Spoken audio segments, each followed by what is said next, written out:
Today, we'll be reviewing the Sirui 35mm T2.9 Saturn Anamorphic Lens, and if you are or were like me and have not used or never used or own an anamorphic lens, this video is for you. Your game, highs and lows, highs and lows. It's all the same, highs and lows, highs and lows. Keep all your game, highs and lows, highs and lows. It's all the same, highs and lows, highs and lows.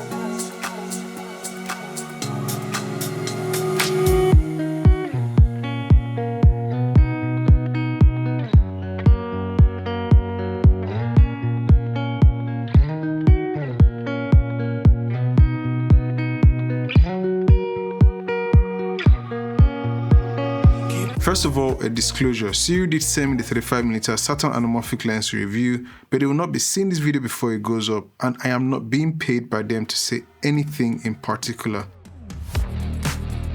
I remember back in the day when I was trying to shoot video with the black bars that you would normally see in Hollywood movies, and even though I would get that done in post, the images didn't look wide enough. It never looked like what I would see in Hollywood movies. Sometimes I was off on my framing, even with the on-camera or portable monitor, guys. I would have to change the position in post, reframing the image, which on most occasions would become time consuming.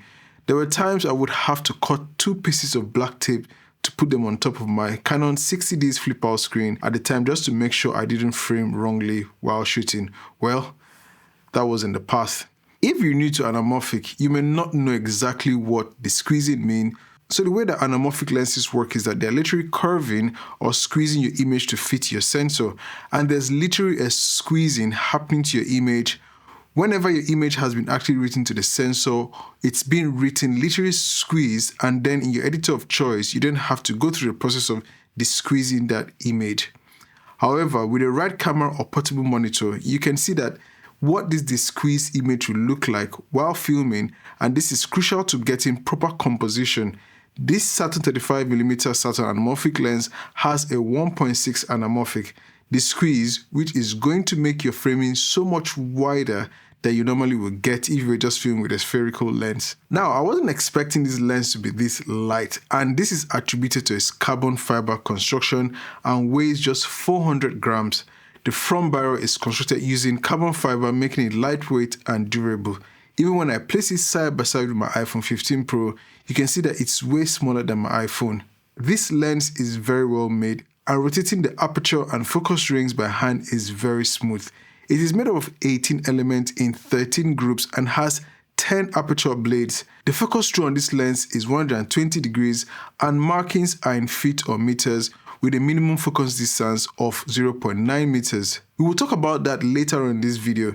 The front thread is 58mm, which for me is okay because my filters are 72mm in diameter and I have and use step-up rings for my lenses that are smaller at the front. Now, when buying an anamorphic lens like the Saturn, you need to check if your camera can de-squeeze the image internally to show on the screen. The Sony A7IV, which I own and I'm currently filming this episode on, has no inbuilt de-squeeze feature.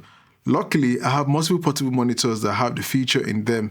The one I'm currently using on top of my camera is the Andycine T6, a 6-inch monitor that is lightweight, allows me to film longer periods as I like to have my camera very stripped down without much weight.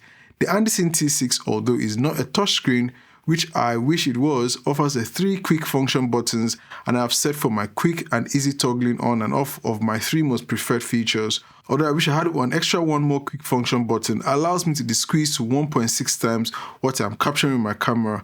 I am very satisfied with the quality of the image coming out from the T6. I would suggest you to get this for yourself if you're in the market for a budget-friendly large monitor that goes as bright as 450 nits of brightness and also features Iris false colors, several waveform options, real-time blood monitoring, HDMI in and out, and more.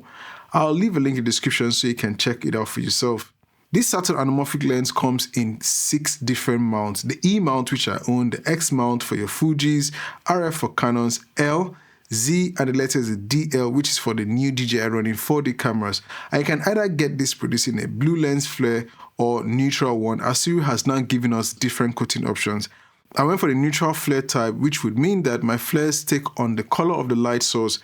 This lens is sharp while open, and I see very little drop in performance across the frame, and that only gets better as you close up on the aperture. I usually wouldn't advise stepping down the aperture, as this only creates images that become even more sharper. The Saturn 35mm T2.9 anamorphic is priced at $1,104 at the time of making this video.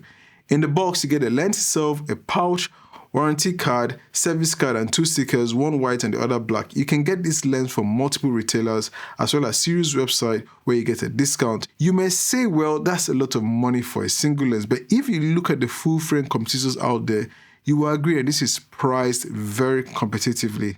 I'll go back to the close focusing issue because of a 0.9 meter minimum focusing distance. You cannot really get close to subjects or objects. To combat this, I had to buy what's called a close-up macro filter, and I got the ones from a company called 𝐕vita.